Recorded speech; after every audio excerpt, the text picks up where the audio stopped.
Dear students, today I am going to explain future tense. Future tense का चार भेद होते हैं, किंतु अभी हम तुम्हें केवल पहला भेद सिंपल फ्यूचर यानी इसका कांड्स पहला कांड्स तुम्हें बता रहे हैं। सिंपल फ्यूचर फ्यूचर टेंस का चार कांड्स, उसमें फर्स्ट होता है सिंपल फ्यूचर। सिंपल फ्यूचर का स्ट्रक्चर होता है सब्जेक्ट, शैल या विल,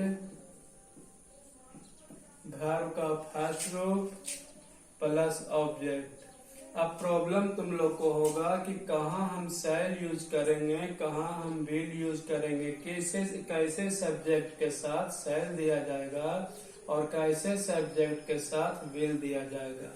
इसके लिए आई और वी यदि ये दो सब्जेक्ट रहे तो शैल देना,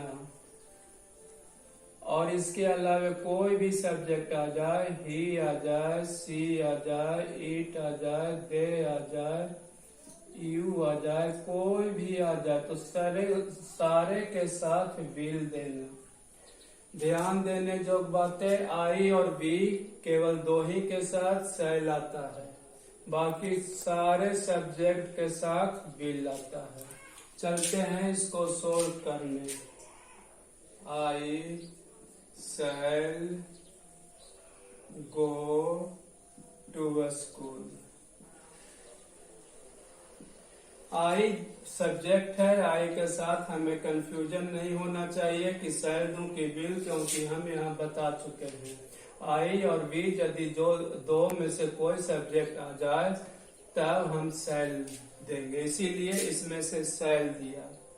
और V1 go object to school, लेकिन यदि दूसरा सब्जेक्ट आ जाए तो ही विल गो टू स्कूल। ये दोनों सेंटेंस अफर्मेटिव सेंटेंस हो गया। इसी को नेगेटिव बनाने लगते हैं तो आई और शैल विल के साथ ही नॉट दिया जाता है। I shall not go to school. ये नेगेटिव सेंटेंस हो गया। यदि इंट्रोगेटिव बनाना रहेगा तो वही शैल या विल जो है वो फर्स्ट में चलाता है। Shall I go to school, और लास्ट में इंट्रोगेशन मार्क देना रहता है। ध्यान से देखो, subject shall will V1 object. I हमारा सब्जेक्ट है, इसमें से एक लेना है शैल, V1 है गो टू स्कूल, ये है ऑब्जेक्ट। और यदि सब्जेक्ट दूसरा रह जाए, ही सी इट दे, तब विल गो टू स्कूल। ये भी V1 है, इधर ऑब्जेक्ट है। ये अफर्मेटिव हुआ, ये नेगेटिव है। I shall not, shell will के साथ ही नॉट आता है। I shall not go to school. Interrogative, यही शैल विल फर्स्ट में आ जाता है, स्टार्ट में आ जाता है, तो इंट्रोगेटिव सेंटेंस हो जाता है। Shall I go to school. जरूरत पड़ने पर यदि दूसरा सब्जेक्ट रहेगा तो विल भी आ सकता है यहाँ पर, और लास्ट में इंट्रोगेशन मार्क अवश्य देना रहता है। इसके बाद और आगे हम चलते हैं तो बी गोइंग टू भी पढ़ाने के लिए है।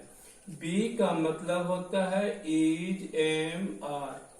बी का मतलब इज एम आर, तो उसके बाद गोइंग टू, इसके बाद हमें गोइंग टू देना, यानी is am are plus going to. तुम्हें पता होगा कैसे सब्जेक्ट के साथ इज यूज होगा, कैसे सब्जेक्ट के साथ एम होगा और कैसे सब्जेक्ट के साथ आर यूज होगा। तो इसमें से तीन में से कोई एक यूज करने के बाद गोइंग टू सब में दे देना है। जैसे दिया है हम यहाँ सब्जेक्ट आई, तो आई के साथ इज तो दे नहीं सकते हैं, आर तो दे नहीं सकते हैं। जब भी आता है आई के साथ तो एम ही आता है। इसमें से एक दे दिए। अब going to,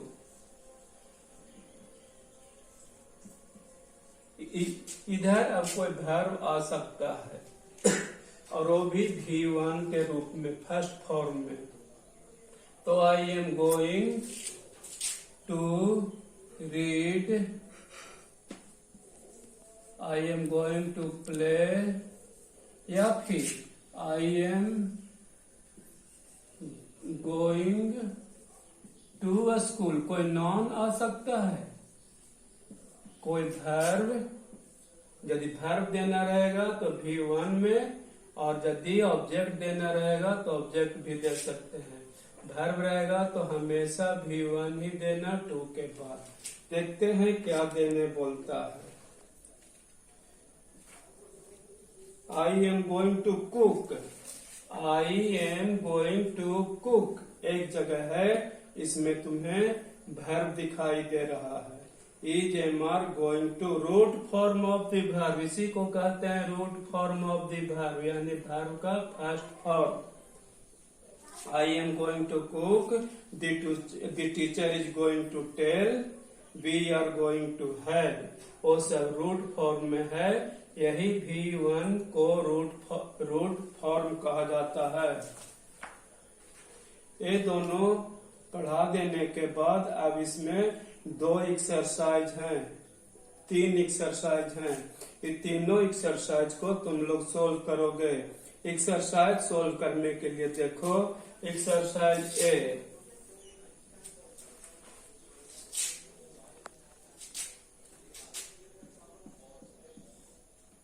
exercise A solve करने के लिए complete the sentences using the simple future tense form of the verb given in bracket. Simple future में इसको कंप्लीट करना है। माई अंकल, माई अंकल है, देख रहा है यहाँ। माई अंकल के बाद गैप है तो रीच देना है। रीच तो मैं दूंगा, लेकिन सिंपल फ्यूचर का स्ट्रक्चर होता है शैल या विल। इसमें से पहले एक दे देंगे। माई अंकल यदि सब्जेक्ट हो गया तो इसके साथ मैं शैल दूं कि विल। आई और बी दो ही के साथ शैल देना है, बाकी सब्जेक्ट के साथ विल देना है। तो माई अंकल विल, एक विल दे दिया। विल के बाद ब्रैकेट में रूट फॉर्म है यानी V1 है, V1 ही देना है हमको। Will reach, will reach here by tomorrow.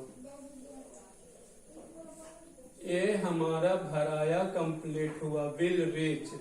और इधर जो करते हो उसी तरह तुम इसको बनाओगे। देखते हैं एक्सरसाइज बी को। Arrange the following groups of words to form meaningful sentence. ये चैप्टर है फ्यूचर टेंस का, इसीलिए फ्यूचर टेंस में हमें इसको बनाना है। Will wake up tomorrow, I early. देखो इसमें आई के साथ विल यूज किया है, यानी बहुत नेसेसरी बताया है, मस्ट बताया है। यदि अपोजिट यूज हो जाए, यदि अपोजिट यूज हो जाए तो वो बहुत ही आवश्यक होता है, जरूरी होता है, उसको मस्ट की तरह यूज किया जाता है। तो आई विल दिया है, मैं अवश्य जाऊंगा, वो अवश्य का सेंस निकल रहा है। अब हमें इसको यहाँ पर अरेंज करना है राइट वे में। 1 टुमारो ईयरली। सब्जेक्ट दे दिया पहले, सब्जेक्ट के साथ शैल या विल दो में से एक देना है, तो विल यहाँ देना पड़ा, इसीलिए कि विल बहुत ही जरूरी की चीज के लिए यूज होता है। नहीं तो सिंपल में आई और बी के साथ शैल यूज होता है। तो है कि मैं अवश्य जागूंगा, अवश्य का सेंस से निकाल रहा है, मैं अवश्य जागूंगा कल सवेरे। यहाँ पर अपोजिट देने से अवश्य आ जाता है। तो इसी तरह तुम्हें इसे अरेंज कर लेना है राइट वे में। एक्सरसाइज सी को देखो। Fill in the blanks using is am are going to along with suitable verbs from the box। Box में से लेकर और is am are going to मिलाकर इसको कंप्लीट करना है।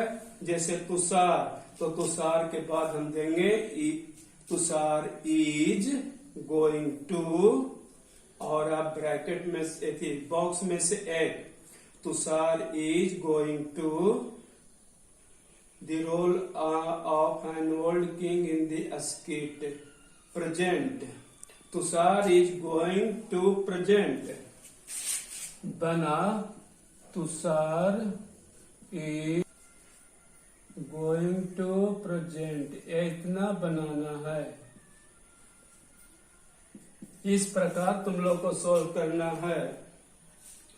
इज एम आर दे देना है, गोइंग टू देना है, और फिर ब्रैकेट यही बॉक्स में से एक दे देना है। बॉक्स में जो कुछ भी है उसको तुम लोग कुछ नहीं करोगे, क्योंकि सब V1 में ही है, V1 ही रखना है। केवल इज एम आर बदल कर आई आएगा तो एम, बी आएगा, यू आएगा तो आर, और कोई थर्ड पर्सन सिंगुलर है तो इज गोइंग टू, और प्रेजेंट और बॉक्स वाला। इस तरह करोगे तो ये कंप्लीट हो जाएगा।